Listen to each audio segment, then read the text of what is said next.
She found a pale, cold baby abandoned in the rain behind her cafe. No heartbeat, glowing red eyes, tiny fangs. She wrapped him in her shawl anyway. What the waitress didn't know, the vampire king had been searching for his missing son for 3 days. And the moment he saw her holding his heir, everything he believed about humans shattered forever.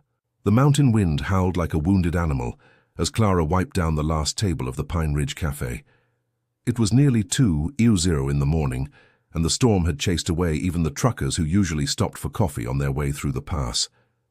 She should have been afraid working alone this late, but fear was a luxury Clara couldn't afford. Not when the tips from the graveyard shift paid for her grandmother's medicine.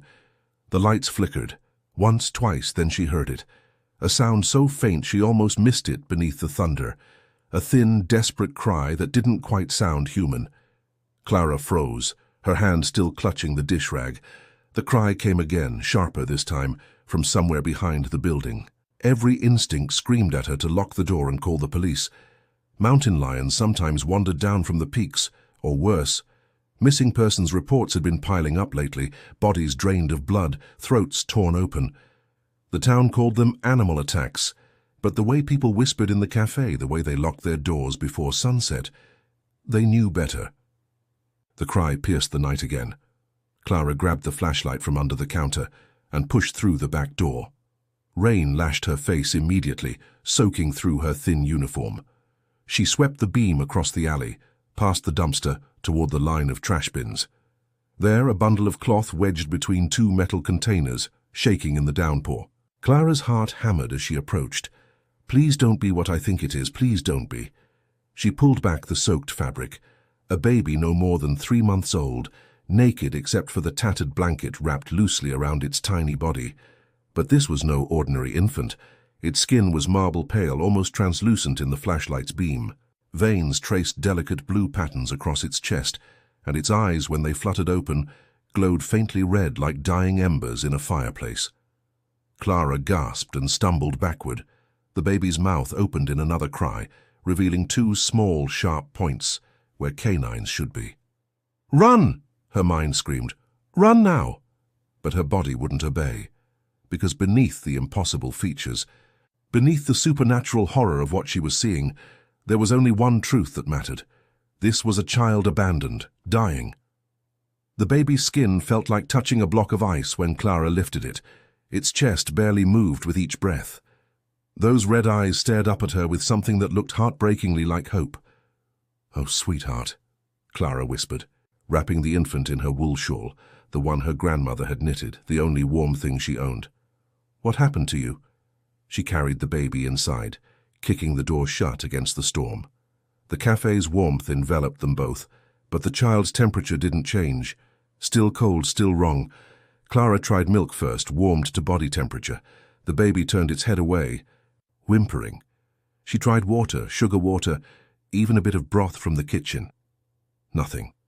The infant grew weaker in her arms, its cries becoming softer, more desperate. Clara's hands shook as she rocked it, searching frantically through her phone for answers she knew she wouldn't find. What did vampire babies eat? Did they even exist? Of course they exist, she thought grimly, staring at the proof in her arms. The question is, why is one dying in my cafe? The baby's eyes began to close. "No, no, no, stay with me, little one. Please." Panic clawed at Clara's throat. She was watching this child die, and there was nothing she could do. In desperation, she began to hum. It was an old melody, something her grandmother used to sing when Clara was small and frightened. She didn't remember the words anymore, only the tune, sad and sweet and ancient, like it came from a time before electric lights and modern fears. The baby's eyes opened, its tiny fist curled around Clara's finger with surprising strength. The whimpering stopped. "Oh, thank God," Clara breathed, tears streaming down her face. She kept humming, swaying gently, and the infant settled against her chest. Its breathing grew steadier, stronger. She looked down at the child's wrist and saw a mark she'd missed before, a symbol that looked like a crown merged with a crescent moon, crimson against the pale skin. It seemed to pulse with its own inner light. This wasn't just any vampire child. This was someone important, someone powerful. And someone had tried to kill it. Clara glanced at the cafe's windows, suddenly aware of how exposed she was. The storm raged outside, turning the glass into sheets of flowing darkness. Anything could be out there. Anyone. Whoever had abandoned this baby might come back to finish the job. "I won't let them," Clara whispered to the sleeping infant. "I don't know what you are or where you came from, but you're safe now, I promise." She locked every door and pulled the shades. Then she settled into the corner booth, the one where she could see both entrances, and held the baby close. The child felt slightly warmer now, its breathing deep and even. Clara kept humming through the night, watching the darkness beyond the windows, waiting for dawn. She didn't know that 5 miles away in the ruins of a burned castle, a vampire king was tearing apart what remained of his kingdom, searching for his missing son. She didn't know that the lullaby she hummed was a royal melody, sung only by the vampire queens of old. And she didn't know that by saving this child, she had just rewritten the fate of 2 species. The storm raged on. In Clara's arms, the baby vampire slept peacefully for the first time in 3 days. Outside, something ancient and powerful caught the scent of the royal bloodline on the wind and turned toward the Pine Ridge Cafe. The storm hadn't stopped when Clara finally saw headlights cut through the rain-streaked windows. It was nearly 7:00 in the evening. She'd stayed at the cafe all day, afraid to take the baby outside, afraid to let it out of her sight. The few customers who'd wandered in had been easy to avoid. She'd kept the infant hidden in the back office, wrapped in her shawl, humming softly whenever it stirred. Now the dinner rush should have started, but the storm had kept everyone away. Until him. The man who entered the cafe moved like a shadow given form. His black cloak dripped rainwater onto the worn linoleum, and when he pushed back his hood, Clara's breath caught in her throat. He was beautiful in a way that hurt to look at. Sharp cheekbones, pale skin, dark hair that fell past his shoulders. But his eyes were what made her grip the counter's edge. They were the color of fresh blood, scanning the empty cafe with predatory focus. "We're open," Clara managed, her voice barely steady. "Take any seat." The stranger didn't move. He stood in the doorway, rain hammering the roof above him, his gaze locked on Clara with an intensity that made her skin prickle. "You're alone," he said. It wasn't a question. His voice was deep, ancient, carrying the weight of centuries in 2 simple words. "My cook called in sick. Storm's keeping folks home." Clara forced herself to move, to act normal, to pretend her heart wasn't racing. "What can I get you?" "I'm looking for something." He stepped inside, and Clara noticed he cast no reflection in the chrome napkin dispenser on the counter. "Actually, have you seen anything unusual? Perhaps a child?" Clara's blood turned to ice. He knows. Oh God, he knows. "Just me and the storm," she said, reaching for a menu with trembling hands. "Coffee. We've got fresh pie." Thunder cracked overhead, and from the back office came a sound that shattered the lie. A baby's cry. The stranger's entire body went rigid. His eyes blazed brighter, and in one fluid movement he crossed the cafe impossibly fast, his hand slamming against the office door before Clara could even scream, "No, please!" She threw herself between him and the door. "Don't hurt him." The man, the vampire, stared down at her. Up close she could see the fury in his face, the barely contained violence trembling through his frame. He could kill her without effort, snap her neck like a twig. "Move aside, human." "No." Clara's voice shook, but she didn't budge. "You'll have to go through me." Something flickered in those blood-red eyes. Surprise, maybe, or curiosity. Then the baby cried again, and Clara watched the vampire's expression transform. The rage melted into something raw and desperate, a grief so profound it seemed to age him 1,000 years in a single moment. "That sound," he whispered. "I know that cry." Clara's mind raced. This wasn't someone trying to finish what they'd started. This was... "You're looking for him," she breathed. You're his father."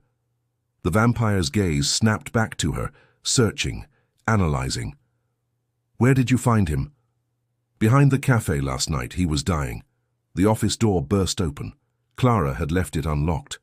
The vampire moved past her in a blur, and she chased after him, terrified of what he might do. but he'd stopped in the middle of the small room, frozen like a statue. The baby lay in a makeshift bed of folded aprons and tablecloths, wrapped in Clara's shawl. And Clara, in her exhaustion and worry, had been humming that same lullaby again while she'd worked, not realizing the tune still hung in the air like a ghost. The vampire dropped to his knees. "That song," he said hoarsely. "How do you know that song?" I don't know. My grandmother taught me. It helps him sleep." "My queen sang that song. Every night she sang it to our son. She died 3 months ago, and I thought—" His voice broke. "I thought I'd lost him too." He lifted the infant with a gentleness that contradicted everything Clara knew about vampires. The baby stirred, opened those glowing red eyes, and something impossible happened. The child smiled, then immediately began to cry, reaching tiny fists toward Clara. The vampire's face darkened. "What have you done to him?" "Nothing, I kept him warm. I hummed to him. He should know his own father." The vampire tried to soothe the baby, but the cries grew louder, more desperate. "I am Lucian Dravica, king of the Night Court. This is my son, my heir. He should—" The baby wailed, back arching, refusing comfort. Lucian's eyes found Clara's, and in them she saw a war raging. Pride against desperation, fury against heartbreak. "Hold him," he said, finally the words seeming to cost him everything. "Please." Clara took the baby, and instantly the cries stopped. The infant nuzzled against her chest, making soft, content sounds. Lucien stared at them both, something dangerous and broken shifting behind his eyes. "Explain to me, human," he said softly. "Why my son, the crown prince of vampires, heir to a bloodline that stretches back 3,000 years, refuses his own father's touch but clings to a mortal waitress like she's his mother?" Clara met his gaze, the baby warm in her arms. "Maybe," she whispered. "He just knows who saved his life." Thunder rolled overhead, and in the silence that followed, the fragile peace between them trembled like a candle flame in the dark. Lucien's hand shot out and grabbed Clara's wrist before she could blink. His grip was iron cold, crushing. She gasped in pain, but didn't drop the baby. Saved his life. His voice was velvet wrapped around steel. Or stolen it. He yanked her arm toward him, turning it over. His other hand moved with surgical precision, pushing back her sleeve to reveal nothing. No marks, no symbols, no signs of dark magic. The vampire's eyes narrowed. "Show me the child's wrist." Clara's heart hammered. Why now? She carefully shifted the baby, exposing the tiny wrist where the crown and moon symbol pulsed with crimson light. Lucien released her and stepped back, his face a mask of barely controlled fury. "The royal seal, the mark of my bloodline." His gaze cut to Clara like a blade. Only someone who knew exactly what they were looking for would recognize that mark. Only someone involved in the attack. Attack? What attack? "I found him in the rain." Liar. Lucien's fangs extended, gleaming in the dim light. 3 nights ago, rebel vampires burned my castle's nursery. They slaughtered 6 guards and vanished with my son. And now a human, a mortal, who just happens to know the Queen's lullaby, who just happens to find the Crown Prince, expects me to believe this is coincidence. He moved closer, and Clara backed against the wall, clutching the baby tighter. "The rebels wanted to murder my heir and end my bloodline," Lucian continued, his voice dropping to a whisper more terrifying than any shout. "But perhaps they had a better plan. Perhaps they gave him to a human accomplice, someone innocent-looking, someone who could hide him in plain sight until—" "I don't know anything about rebels or bloodlines," Clara's voice cracked. "I'm a waitress. I work double shifts to pay for my grandmother's heart medication. I found a dying baby in the trash and I couldn't. I wouldn't just leave him there." "Then how do you know the lullaby?" Lucien's eyes blazed. "That song hasn't been sung outside the royal family in 200 years. My queen learned it from her mother, who learned it from hers. It's passed down through blood and memory, so tell me, human, who taught you?" Clara's mind raced. "My grandmother. She used to sing it when I was little. She said her mother taught her, and her grandmother before that. She said it came from the old country." "What old country?" "I don't know. Romania, maybe. Transylvania. She never said exactly. Tears streamed down Clara's face now. Please, I'm telling the truth. I don't know about any attack. I just found him and he was so cold, so weak. The baby suddenly stirred, making a soft cooing sound. Its tiny hand reached up and touched Clara's face, right where a tear had fallen. Lucien went completely still. The infant turned its head toward its father, those red eyes focusing for the first time with real awareness. It looked between them, Clara and Lucien, and its lower lip trembled. Then it did something that changed everything. The baby's tiny fingers wrapped around Clara's thumb and refused to let go. It pressed itself against her chest, making a sound that was almost like purring, and buried its face in her shoulder. Choosing her. Lucien's expression cracked. The rage drained away, replaced by something far more painful. A father's rejection, a king's humiliation, a man's utter bewilderment. "He won't leave you," Lucien said hoarsely. "My own son, my blood, and he clings to a stranger." Clara saw the vampire's hand shake before he clenched it into a fist. She saw the ancient grief in his eyes, the terrible loneliness of someone who'd lost everything and just found it again, only to discover it no longer recognized him. "He's just scared," Clara whispered. "He doesn't understand. You've been gone." 3 days. Lucien's voice was hollow. "I've searched for 3 days, tore apart every rebel hideout within 50 miles, killed anyone who might have information, and he was here, 5 miles from the ruins of my castle. With you." He looked at Clara then, really looked at her. Saw the exhaustion in her face, the stains on her uniform, the way she held his son with practiced gentleness. Saw the shawl she'd wrapped him in, worn and old but clean and warm. "You truly didn't know," he said finally. It wasn't a question anymore. Clara shook her head, still crying. "I swear it. I just wanted to help him." Lucien closed his eyes. When he opened them again, some of the violence had faded, replaced by a cold calculation that was somehow worse.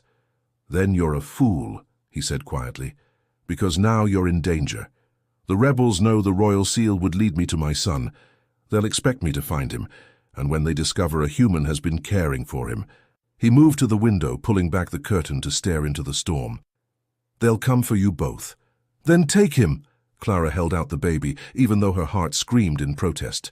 "Take him somewhere safe." Lucien looked at his son, at the way the infant immediately began to cry at the suggestion, tiny hands clutching Clara's uniform. "He won't survive it," the vampire said softly. "Whatever you've done, whatever bond you've created, he needs you now." His jaw tightened. "Which means, human, that whether I trust you or not, I have no choice but to keep you alive."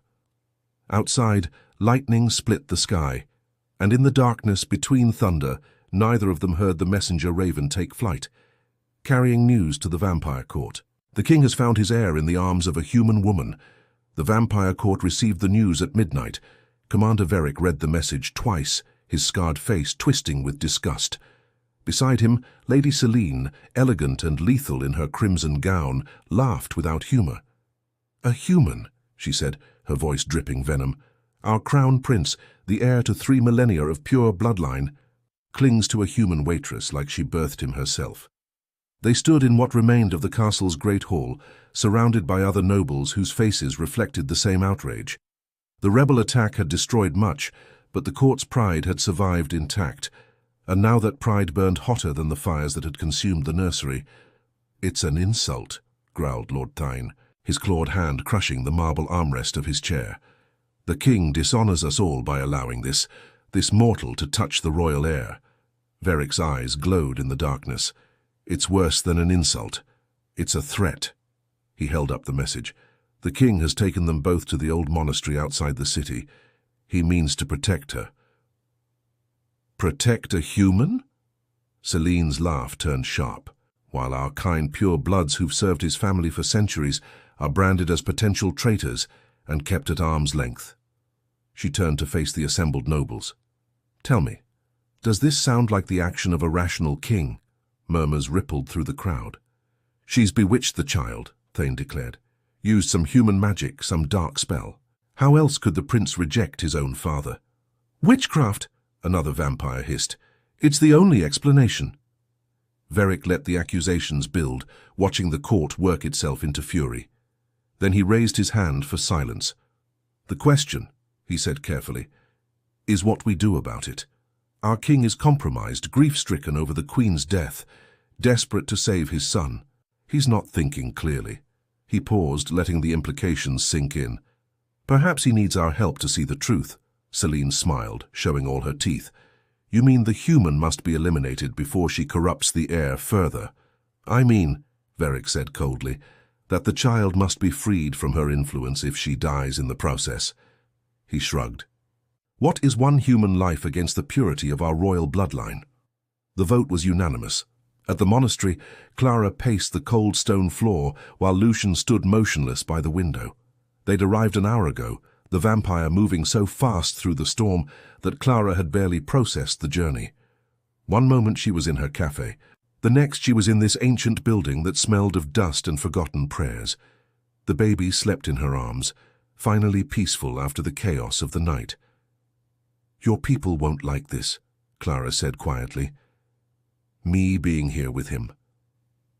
My people, Lucian replied without turning, will do as I command. But there was something in his voice, a tension, a doubt, that made Clara's stomach clench. You don't believe that? He turned then, and she saw the truth in his face. The court has been unstable since my queen died. The rebel attack wasn't random. Someone inside my own castle gave them information. Timing of guard positions. His hands curled into fists. I have a traitor in my ranks, and until I find them I trust no one. Then why leave us here alone? You're not alone. Lucienne gestured to the shadows near the door. I've stationed 2 of my personal guard outside. They'll die before they let anyone through. He moved toward her, his expression softening slightly as he looked at his sleeping son. I need to return to the castle, calm the court, make them understand that you saved my heir, not endangered him. Clara shifted the baby. And if they don't understand? Lucienne's silence was answer enough. I'll return before dawn, he said finally. Keep him safe. Keep yourself safe. He reached out, hesitating, then gently touched his son's cheek. The baby stirred but didn't wake. The monastery is warded with old magic. Nothing can enter without permission. You'll be secure here. He turned to leave. Lucienne, Clara called. He paused at the doorway. Why did your queen sing that lullaby? The vampire's shoulders tensed. She said it was a song of protection, that any child who heard it would be shielded from the darkness. His voice dropped to barely a whisper.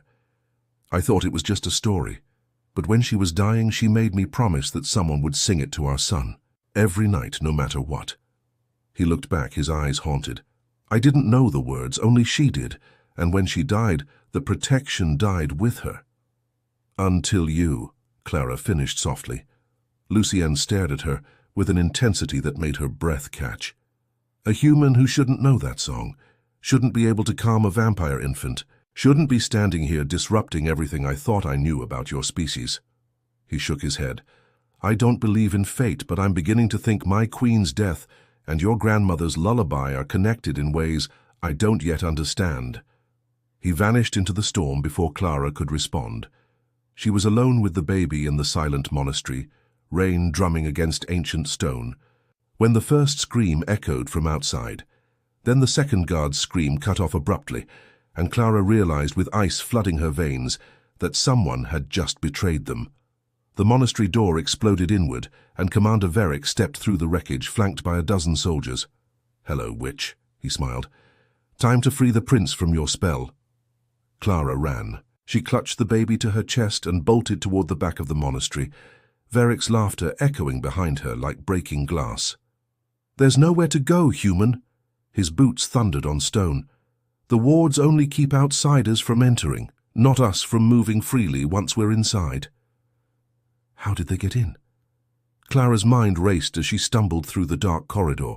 Lucienne said the monastery was protected. Then she understood. Someone had given them permission, someone who could override Lucienne's orders. A traitor, just like the king suspected. She burst into what looked like an old chapel, moonlight streaming through broken stained glass. Her eyes desperately searched for an exit, a hiding place, anything. There, a stone alcove near the altar, partially hidden by shadows. Clara dove behind it just as Veric and his soldiers flooded into the chapel. She pressed herself against the cold wall, one hand covering the baby's mouth, praying he wouldn't cry. "Spread out," Veric commanded. "Find her, and remember the child must be unharmed. It's only the witch we need to kill." Footsteps scattered in different directions. Clara's heart hammered so loudly she was certain they could hear it. The baby squirmed in her arms, sensing her fear, his eyes starting to glow brighter. "No, please, not now," she begged silently. "You know," Veric's voice drifted through the chapel, closer now, "the king thinks you're innocent, a simple human who stumbled into something beyond her understanding." His shadow stretched across the wall near Clara's hiding spot. "But I know better. Humans always want something. Power, immortality, gold." He paused. "What did the rebels promise you?" Clara bit her lip hard enough to draw blood, forcing herself to stay silent. "Nothing to say?" Veric chuckled. "No matter. You'll tell me everything before you die. I'll make sure of it." The baby's eyes flared crimson, and Clara felt him tense, about to cry. She did the only thing she could think of. She began to hum. The lullaby spilled from her lips, barely audible, more breath than sound. But the effect was immediate. The baby calmed, nestling against her, his eyes dimming to a soft glow. And Veric froze. "That song," he whispered, his voice suddenly different, younger, uncertain. "I know that song," Clara's humming faltered. "My mother sang it," Veric continued, and Clara heard him move closer to her hiding place. "Before the Queen claimed it as royal property, before she forbade anyone else from singing it." His voice hardened. "My mother died the night the Queen made that decree, died of a broken heart, because she could no longer sing the one song that had been in our family for generations." Clara's blood ran cold. This wasn't just about the baby. This was old grief, old rage, finally finding a target. The Queen stole that lullaby from common vampires and made it a symbol of her precious bloodline, Veric snarled. "And now you, a human, dare to sing it, to claim a connection to royalty that even my mother was denied." He appeared around the alcove, his face twisted with centuries of resentment. "You die now." Clara threw herself sideways as Veric's claws raked the air where her head had been. She rolled, came up running, the baby clutched tight against her chest. "Take her!" Veric roared. Soldiers converged from every direction. Clara dodged one, ducked under another's grasp. Her waitress instincts, honed by years of navigating crowded dining rooms, somehow kept her alive. But there were too many. A female vampire caught Clara's arm, spinning her around. Another grabbed her hair. Clara screamed, twisting, protecting the baby with her body as they dragged her down. "Give us the child," the female vampire hissed, claws digging into Clara's shoulder. "Give him to us and we'll make your death quick." "Never!" Clara kicked out, felt her foot connect with something solid. The grip on her hair loosened. She scrambled toward the altar, looking for anything she could use as a weapon. Her hand closed around a piece of broken wood, part of an old cross, splintered but still sharp. When the next soldier lunged, Clara drove it into his chest. The vampire screamed and collapsed, more from shock than injury. Clara grabbed the baby and ran for a side door she'd spotted, her shoulder bleeding, her lungs burning. Veric appeared in front of her, moving faster than her eyes could follow. His hand wrapped around her throat and lifted her off the ground. "Enough games." Clara couldn't breathe. Black spots danced across her vision. The baby wailed in her arms, reaching toward her face, his tiny fingers desperate. "Put her down," Veric said to himself as if reconsidering. "I want to watch her bleed slowly." He slammed Clara onto the stone floor. Her head cracked against the ground and warm blood pooled beneath her. The baby tumbled from her arms, crying helplessly. Through the haze of pain, Clara saw Veric approach the infant. Saw him reach down, his face disgusted, ready to... "No!" Clara gasped. She dragged herself forward, leaving a trail of blood across the ancient stones. "Please don't hurt him." Her blood touched the baby's hand, The infant's eyes exploded with crimson light. A barrier of pure energy erupted from the child's body, a dome of blazing red power that threw every vampire in the chapel backward. Veric crashed into a pillar hard enough to crack stone. Soldiers flew through windows, their screams echoing into the night. Clara stared at the baby through the shimmering barrier, her vision fading. The last thing she saw before darkness claimed her was the child's desperate face, his tiny hands pressed against the inside of the barrier he'd created, a prison that kept him safe, but kept everyone else out. Even her. "I'm sorry," she thought. "I tried." Then the world went black. Outside the monastery, a shadow moved through the storm with the force of a hurricane. Lucien had felt his son's power awaken, and he was coming. The monastery's walls shook when Lucien arrived. He didn't walk through the door. He became the door, his body transforming into a mass of shadows and fury that exploded through stone like it was paper. The ancient building groaned under the weight of his rage, centuries-old foundations cracking. What he saw stopped him cold, his son surrounded by a barrier of crimson light, screaming with a power that shouldn't exist in one so young. And on the floor, just beyond the barrier's edge, a trail of blood leading to Clara's broken body. Veric staggered to his feet across the chapel, one arm hanging at an unnatural angle. "My king, thank the ancients. The witch attacked us. We had to defend—" Lucien's hand closed around Veric's throat before the commander could finish the lie. "My son's barrier," Lucien said softly, his voice colder than a tomb. "Only activates in the presence of mortal danger. It is a protection, Veric, a defense against those who wish him harm." He lifted the commander off the ground. "So tell me why my heir felt threatened enough to unleash power that could have killed him." Veric clawed at Lucien's grip, gasping. "She, the human, she bewitched. The human is bleeding out on the floor." Lucien's roar shattered the remaining stained glass. "The human who saved my son when you and your precious court were nowhere to be found." He hurled Veric across the chapel. The commander smashed through 2 pillars before hitting the far wall hard enough to leave a crater. The other soldiers tried to run. They didn't make it 3 steps. Lucien moved like death itself, faster than thought, more vicious than any nightmare. The first soldier lost his head before he reached the door. The second found Lucien's claws through her chest. The third managed to scream before shadows wrapped around him and squeezed until bones cracked like kindling. "You came into my sanctuary," Lucien's voice echoed with a power that made the stones themselves tremble. "You attacked those under my protection. You raised weapons against the one person who showed my son mercy." A female vampire, Lady Celine, materialized in the doorway, her eyes wide with calculated fear. "My king, we only sought to—" Lucien was in front of her before she could blink. "To what, Celine? Speak carefully. Your next words will determine whether you leave this monastery in pieces." Celine's mask of concern slipped, revealing the contempt beneath. "To save your bloodline from contamination. That human has corrupted your son, made him dependent on mortal flesh." She fed him, warmed him, sang to him. Lucien's eyes blazed. "She did what none of you could do, what none of you even tried to do." He leaned closer, his fangs fully extended. "My son was dying in the rain while you sat in your castle scheming about purity and bloodlines. She was a stranger, and she saved him anyway." "She's human," Celine spat. "She doesn't deserve it." The backhand sent Celine sprawling. "You don't get to decide what she deserves. I am still your king, and you will obey." Behind him, the baby's barrier flickered. The infant's screams had turned to exhausted sobs, his small body trembling from the effort of maintaining such powerful magic. Lucien turned toward his son, and his rage transformed into something more dangerous. Grief. "I'm here," he said softly, approaching the barrier. "Father is here now." But the barrier didn't drop.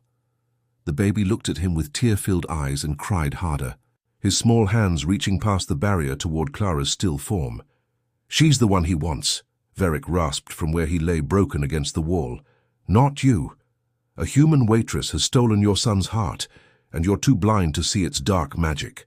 Lucien's hand shot out, and a spear of shadow impaled Veric through the shoulder, pinning him to the wall. "One more word," Lucien whispered, And I'll show you what real dark magic looks like. He knelt beside Clara's body, checking for a pulse. Weak, barely there, but alive. Stubborn mortal, he murmured, seeing the defensive wounds on her arms, the way she'd positioned herself to protect his son even while dying. Why? Why would you do this? The baby wailed again, and this time Lucienne understood. The barrier wasn't keeping everyone out. It was trying to keep Clara safe. His son's immature power had created a sanctuary, but trapped the infant inside it, unable to reach the one person he trusted. I need you to lower the barrier, Lucienne said gently to his son. Let me help her, please. The baby hiccuped, confused and terrified. Lucienne did something he hadn't done since his queen died. He sang. His voice was rough, unpracticed, but he remembered enough of the lullaby, the melody his queen had sung every night. He didn't know all the words, but he hummed the parts he'd forgotten, letting the ancient tune fill the ruined chapel. The barrier flickered. Lucienne kept singing, inching closer to Clara, his hands gentle as he lifted her head. Blood matted her hair. Her breathing was shallow. "Stay with us," he commanded. "You don't get to die after everything you've survived." The barrier dropped. The baby crawled across the blood-stained floor and collapsed against Clara's chest, his small body shaking with exhausted sobs. Lucienne tore open his wrist with his fangs. "This will heal you," he said, pressing the wound to Clara's lips. "My blood is ancient, powerful. Drink." Clara's unconscious body rejected it at first, but Lucienne persisted, massaging her throat until she swallowed reflexively. The change was immediate. Her wounds began to close, skin knitting together. Color returned to her face, but she didn't wake. Veric laughed weakly. "You've damned her, my king, given a human vampire blood. She'll be neither mortal nor immortal now. Thou half-thing, an abomination." Lucian stood, turned, and his eyes promised death. "Then I'll have excellent company," he said quietly, "because any vampire who threatens her again will learn exactly what kind of monster their king can become." He pulled the shadow spear free and Veric collapsed, gasping.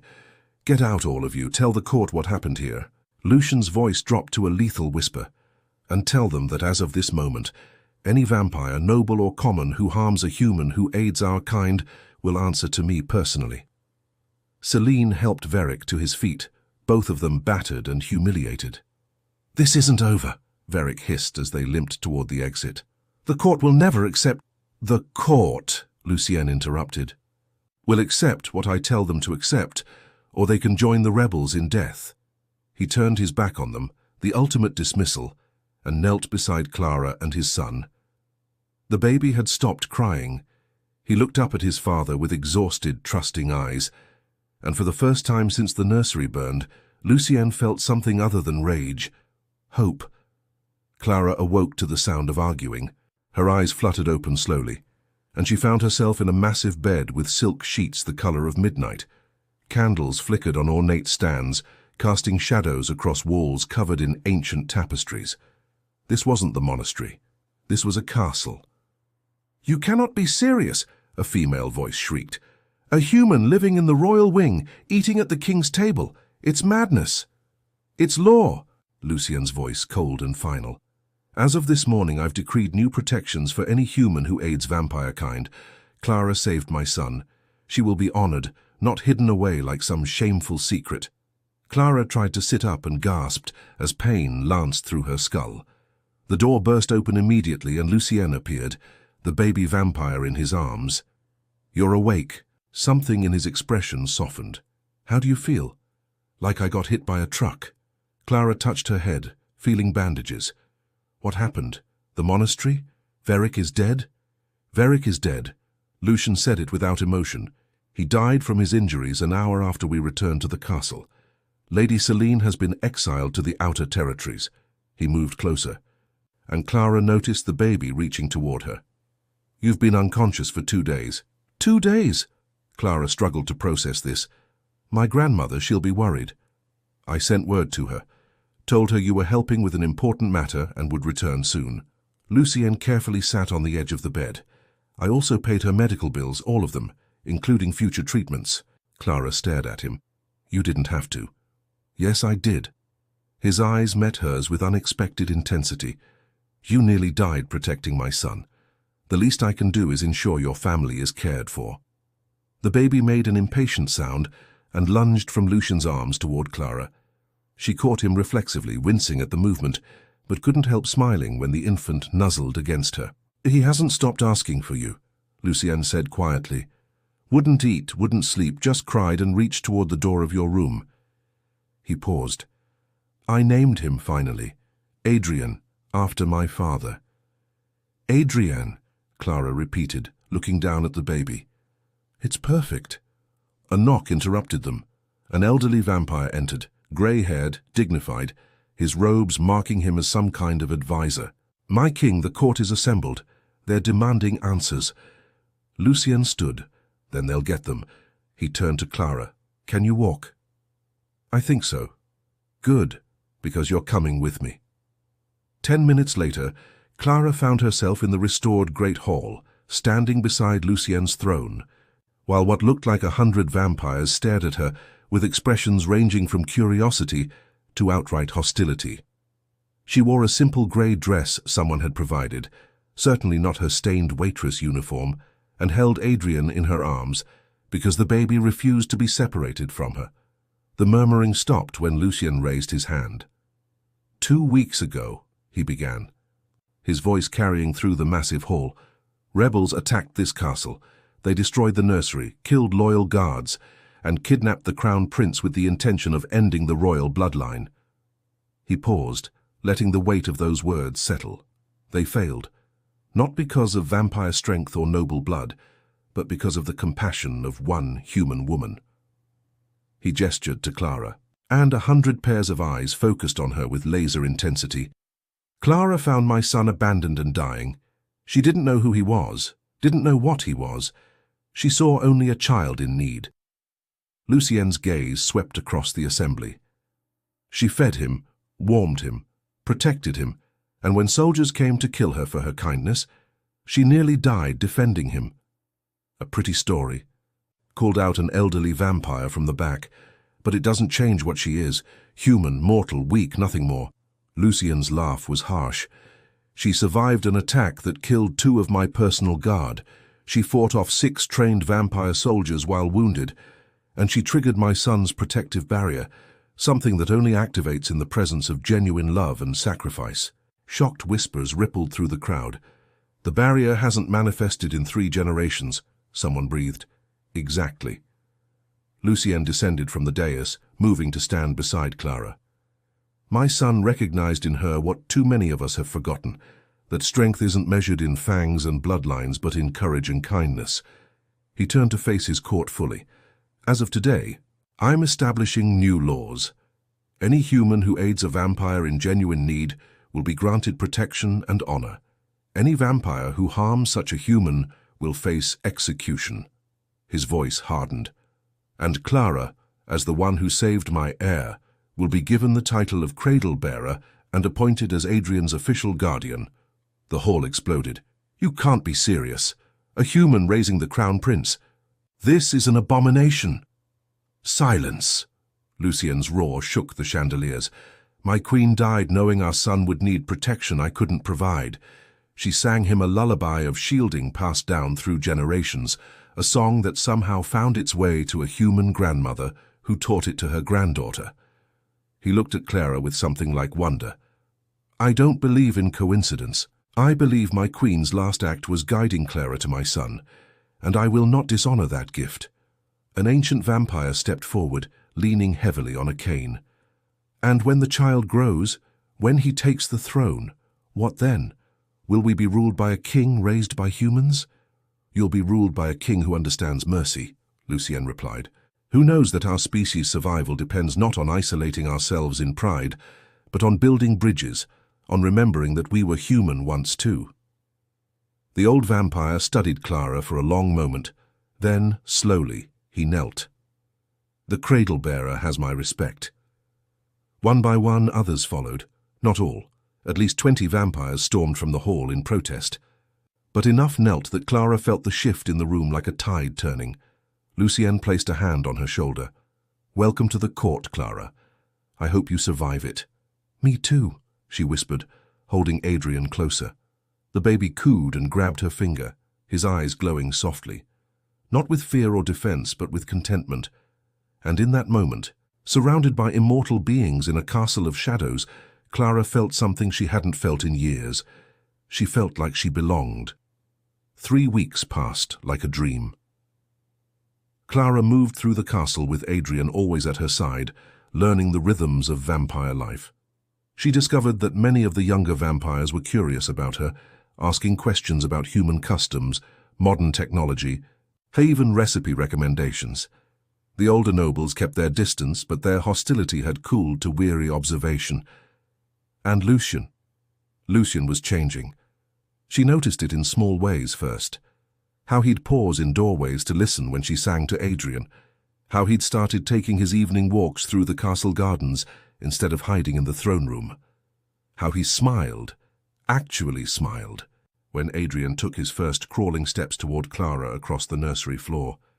"He's getting stronger," Lucien said one evening, watching his son play with wooden blocks Clara had requested from the village. "The royal physicians say his growth is accelerating, whatever you've been doing." "I've just been loving him," Clara interrupted softly. "That's all." Lucien's expression flickered with something painful. "I've been a king for 300 years, a warrior for longer, but I'm only learning now how to be a father." He knelt beside Adrian, offering his hand. The baby grabbed his finger without hesitation, giggling. "He used to fear me. Now he knows you," Clara finished. "You've been here every day, reading to him, playing with him. That's what matters." That morning, Clara had noticed something impossible. Walking through the castle, she passed a window and saw green shoots pushing through the courtyard soil, the first growth in the gardens since the Queen's death. Now, as sunset approached, she took Adrian outside to see. The courtyard had transformed. Where there had been only dead earth and skeletal trees, now tiny flowers bloomed, white and silver, glowing faintly in the fading light. The fountain in the center, dry for months, suddenly bubbled to life. "By the ancients," breathed an elderly servant, staring at the water. "The Queen's fountain. It only flowed when she was happy." Clara looked down at Adrian in her arms. The baby reached toward the flowers, laughing with pure delight. Lucien emerged from the castle and stopped dead. "The gardens," he whispered. "They're alive." He walked forward, as if in a trance, touching leaves that shouldn't exist, staring at blooms that had no right to grow in vampire territory. His fingers trembled as he cupped a silver flower, the same kind his queen had loved. "She used to say that love made things grow," he said hoarsely. "That kindness was stronger than any magic. I thought she was being poetic." He looked at Clara and his eyes shimmered with unshed tears. "But it's true. You brought life back to this place. Real life, not just survival, but hope." Adrian squirmed, and Clara set him down carefully on the grass. The baby crawled toward Lucien, grabbed his father's leg, and pulled himself up to standing for the first time. Lucien caught him instinctively, lifting Adrian into his arms. The baby patted his father's face, babbling something that sounded almost like words. "He's trying to talk," Clara said, her heart swelling. "He's trying to say, 'Papa.'" Lucien's voice cracked. "I can hear it." A crowd had gathered, servants, guards, even some of the nobles. They watched in silence as their king held his son in a garden, brought back from death, tears finally falling down his immortal face. "My queen told me once," Lucien said loud enough for all to hear, "that our curse wasn't the sunlight or the bloodthirst. Our real curse was forgetting how to feel, how to love." He looked at the assembled vampires. "We've spent centuries building walls, isolating ourselves, calling it strength, but it was just fear. Fear of being hurt, fear of being human." He turned to Clara, still holding Adrian. "This woman, this mortal, who had every reason to fear us, to hate us, showed more courage and compassion than warriors who've lived 1,000 years. She reminded me what my queen tried to teach me, that love isn't weakness. It's the only real power we have." The old vampire who'd first knelt to Clara stepped forward. "The gardens bloom again. The fountain flows. These are signs, my king. Signs that the kingdom is healing." Then let's not stop here. Lucien's voice grew stronger. Starting today, we open the villages to humans and vampires equally. We establish trade, friendship, cooperation. No more hiding in shadows, sustaining ourselves on fear and blood. He looked down at his son. Adrian will inherit a kingdom built on compassion, not conquest. And if that makes us weaker in some eyes, so be it. I'd rather rule a kind kingdom than a cruel empire. The crowd erupted in surprised murmurs, but Clara noticed. More were nodding than protesting. As the stars emerged overhead, something else impossible happened. The enchanted glass of the castle, designed to filter sunlight into something vampires could tolerate, began to glow, not with its usual dim luminescence, but with genuine warmth. Lucien stepped into a beam of the transformed light and he didn't burn. The curse, he breathed, staring at his illuminated hand. It's lifting. Clara understood. The castle itself was responding to the change in its king's heart. 300 years of darkness, broken by one act of kindness that rippled into thousands more. "Does it hurt?" she asked softly. "No." Lucien turned his face toward the light, eyes closing. "For the first time in centuries, Clara, it doesn't hurt at all." Adrian laughed in his father's arms, reaching toward the light with chubby fingers. Around them, other vampires cautiously stepped into the glow, gasping as they felt true warmth without pain. Clara watched the king of vampires stand in the light with his son, surrounded by a court, learning to hope again in gardens brought back to life by love. And she realized that she'd saved more than one life that stormy night behind the cafe. She'd saved them all. "Thank you," Lucien said quietly, his eyes meeting hers over Adrian's head. "For everything." Clara smiled, tears streaming down her face. "Thank you for letting me." In the distance, the village bells rang, a sound that had been silent during the years of fear and division. Now they chimed in celebration, and for the first time in living memory, both humans and vampires stopped to listen. The dawn of compassion had broken over the kingdom, and it would never be dark again.